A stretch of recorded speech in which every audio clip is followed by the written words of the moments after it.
Magandang araw po. Sa wakas, natagpuan ko na yung hinahanap ko noon. Sa tuwing tag-ulan, tagkulog, tagkidlat ay lalabas na. Ngayon lumabas na po. Natagpuan ko na siya. Ito siya. Sobrang laki. Dito ko lang pala siya matatagpuan. Super laki po.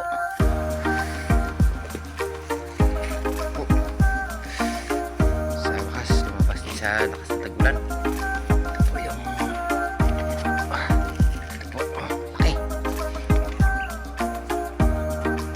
Siya. Pwede po siyang gawing payong. Yan, yung puno niya po.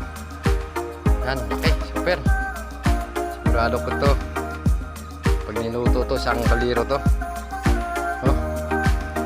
Kagabi kasi kumidlat, kaya lumabas na siya. Sarap kainin nito. Lalo kinilaw. Yummy.